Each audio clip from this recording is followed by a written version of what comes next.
academics are very important. I'm not going to water that down at all. We have to be diligent. Our children's educations are our responsibility. But at the end of the day, if they don't know who they are, if they don't know who made them, if they don't know what their purpose is in the world, if they don't have fundamental character, if they're not people of integrity and faithfulness and kindness and graciousness, then knowing all the things in the world will not do any good for them.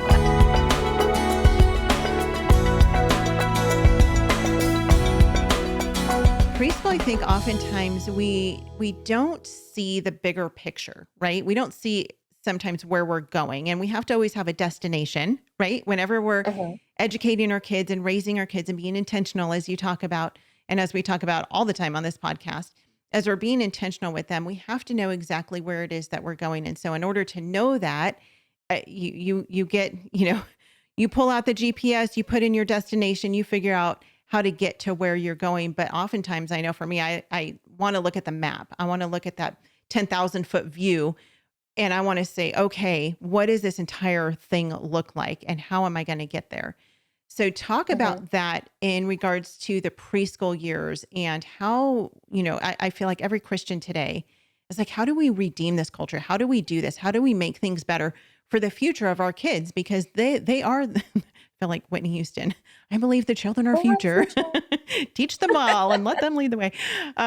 But they really are the future. And so how can we in the preschool years start guiding them to helping to redeem our culture and what's going on right now?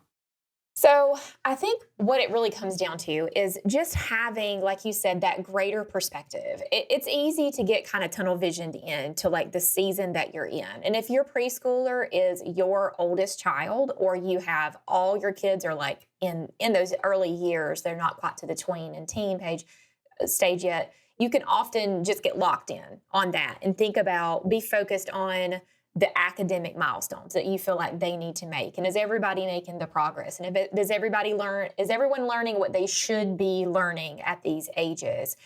And as a parent to a young adult and a teen, it's a lot easier for me now to look back at my younger children and recognize what is actually important.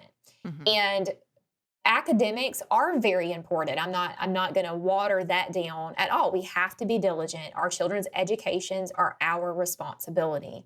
But at the end of the day, if they don't know who they are, if they don't know who made them, if they don't know what their purpose is in the world, if they don't have fundamental character, if they're not people of integrity and Hmm. faithfulness and kindness and graciousness, then knowing all the things in the world will not do any good for them. I'm pretty sure Paul has a scripture about, if you can say all these things and you don't have love, then none of it matters. Right. And that has to be the guiding focus of our time with our children, because the time is very short.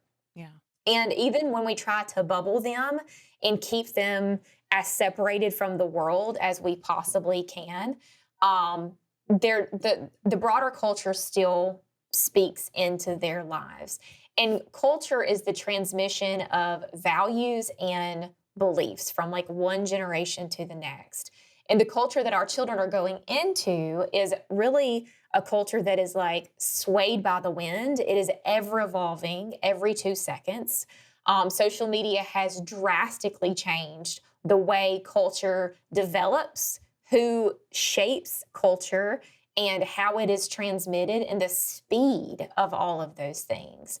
And so it is more important now than ever before that we are starting from the very earliest age possible in giving our children hearts for what is good and true and beautiful, and helping them to develop self control and attentiveness and kindness, teaching them how to speak and think logically so that their voices can be heard in their culture as they move into it. And that's bumpy, like that's a process. I've said, I've got two teenagers right now, and my younger one, she's like a very vocal person. She has very strong convictions. Most of her convictions are good. They're not always good. And we are still working on shaping how we articulate those convictions to other people. Mhm. But God has given her that big old mouth and that passion for speaking truth for a reason. And so it's my responsibility as her parent to help her take all that captive for Christ, to help her to, kind of buffer her strength and passions with humility and kindness, appreciate the views of other people. And so by starting in the preschool years with these different virtue focuses and teaching them what is good and true and beautiful, we can help them as teens and young adults be an active influence on the culture Yeah. around them. Because we are called by God in the creation mandate in Genesis 1 to subdue, to fill the earth and subdue it. And that is part of like our goal and our responsibility as mankind, is to subdue things. And so that means to also be an impactful voice in our culture and continue to shine the light of Christ, and regardless of how dark it is. Homeschool Insights is sponsored by CTC Math. If you're looking for a great online math program, visit ctcmath.com and try it for free. For more great homeschool inspiration and resources, listen to the Schoolhouse Rocked podcast every Monday, Wednesday, and Thursday.